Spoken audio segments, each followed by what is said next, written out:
Hello everyone, Merry Christmas to all, especially the Swifts family. I wanted to dedicate this video to my Uncle Bob. We just got back from his funeral and I was able to share a memory or two with him, but upon thinking about it more and more, there's actually a couple of great memories that I had with Uncle Bob. So Bob, this is for you. These are some of my most cherished memories being with Uncle Bob. So for the earliest memory that I can remember, this was one that I talked about at the funeral, but I'm gonna repeat it again here. That's when he showed me how to get on the internet for the first time. Now, back in the day, all you youngins with your touchscreen smartphones and wireless internet, back in the day we had to choose. We had one phone in the house, and then we had like one computer, and if we wanted to get online, we could either do that or we could talk on the phone. And I didn't know that at the time. I just thought, oh, the computer is just for old people to type away their things.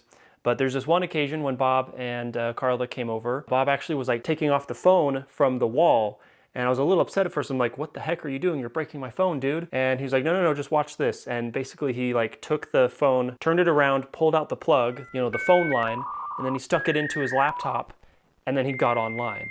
And that just tickled my brain so much. That really blew my mind. I'm pretty sure that's the earliest chronological memory that I have of Uncle Bob. So hashtag thanks Bob for showing me the future of everything.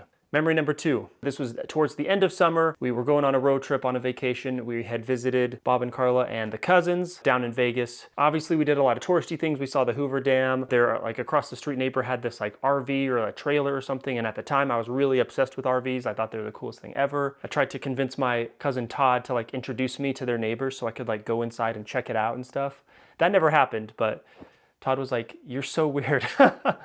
Which is true. Anyways, at the end of that, we packed up our bags, we said our goodbyes, we hugged, until next time, thanks for visiting. I opened up the trunk, I put my backpack in, I closed the trunk, and then I came around to the car, and then my dad, vroom, left me. They just drove off. And I'm like, what? I chased after them like, wait, I'm not in the car, what are you doing? But I don't know if they didn't see me or maybe my dad was just punishing me for being late. I am a habitual slowpoke, so that could have been a factor. But regardless, they drove off. All that was left was Uncle Bob, and we waited.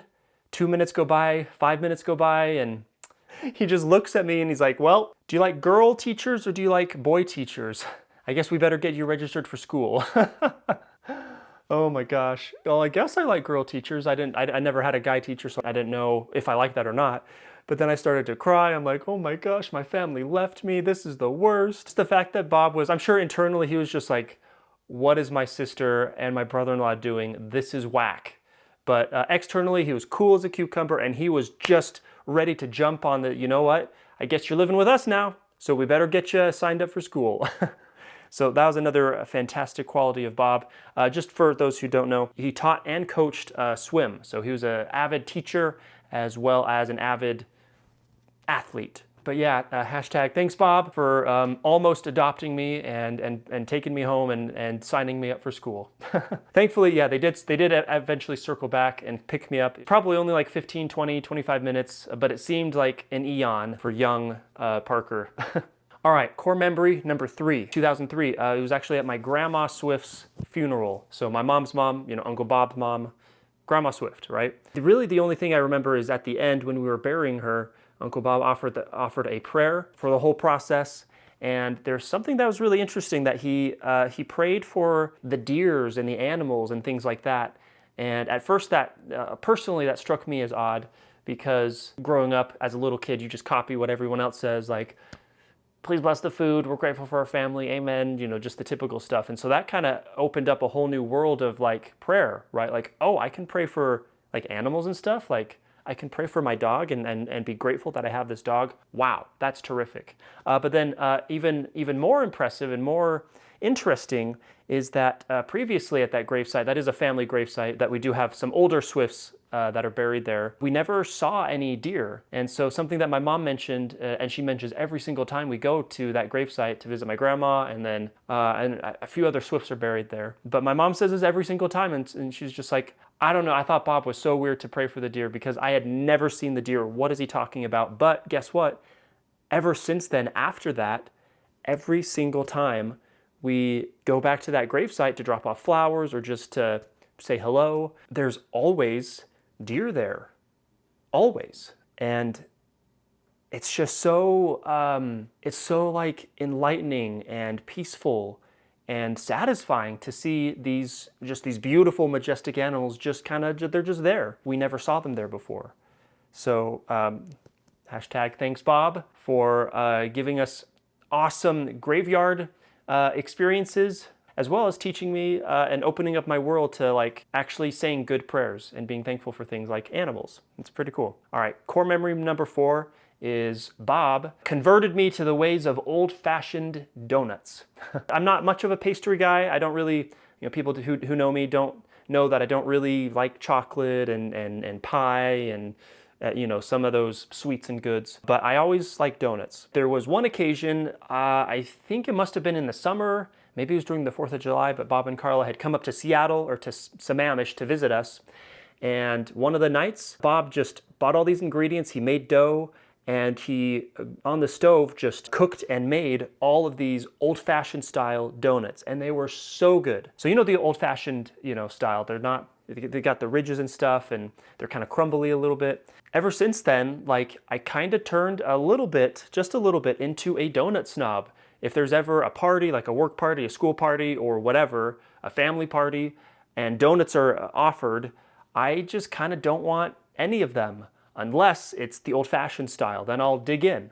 So hashtag thanks Bob for showing me the way of the donut. The only donut you need is the old-fashioned style that he used to cook. He only did it for me the one time, but I guess this was a pretty regular occurrence, at least in his home, for any given holiday or occasion. He'd always just cook these old-fashioned donuts. So that's pretty cool, and I'm glad that one of those times, literally just one of those times, he was able to share that talent and that fervor of donuts with me and my family. Yeah, it was a great day.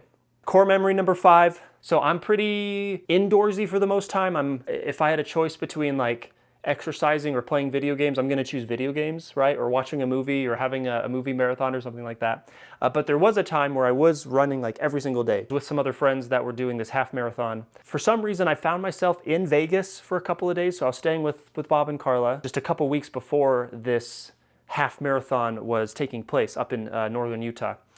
And I don't remember the context. I don't know why I was down there, but I was. But I just asked Bob for some advice.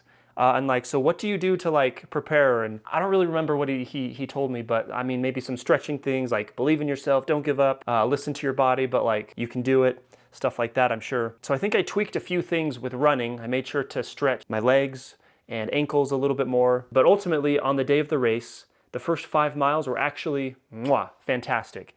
After that though, my ankles, my knees, and my hips all started just aching, and they all hurt a whole bunch. My heart and lung health was pretty solid, but all the joints were hurting. Every like 20, 30 minutes or so, there would be a little caravan that would drive by on the route that would pick up people that if they wanted to call it quits, or maybe they got injured, or maybe they're sick and they're throwing up, or whatever their ailment is, they could choose to get a ride and get taken all the way to the finish line. And I thought about that maybe 4 or 5 or maybe 6 times. Every time I committed, all right, I'm done, that's it, this sucks, I hate this, I'm done. Well, when that caravan finally showed up, I just thought of Bob and his advice. Like, here's this old guy who's doing Ironman and triathlons and all these crazy things.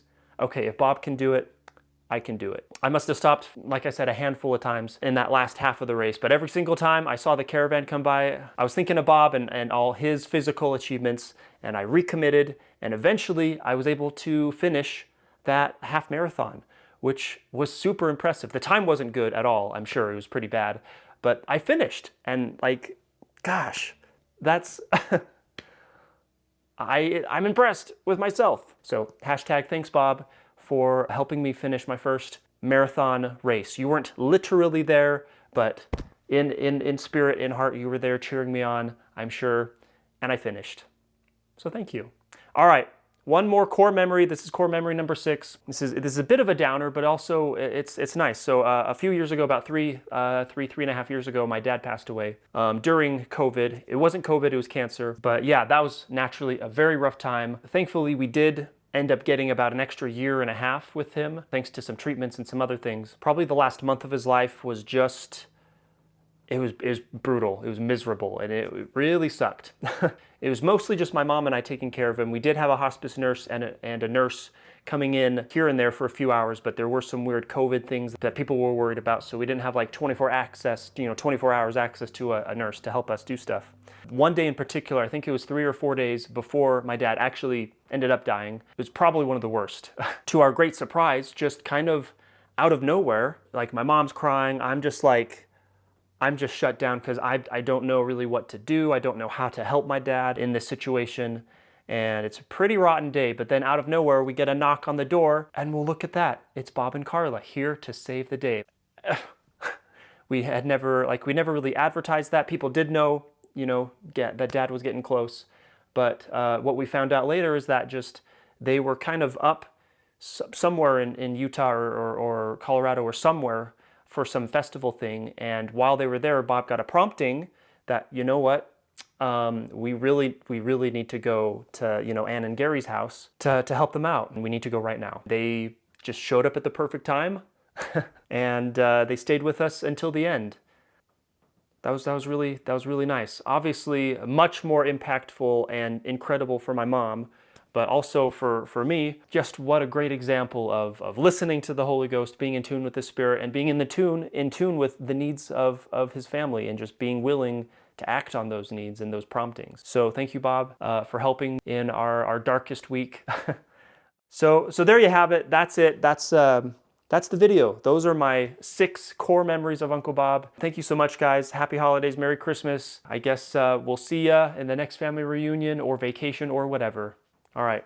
Have a good night. Merry Christmas. Happy New Year. Mwah.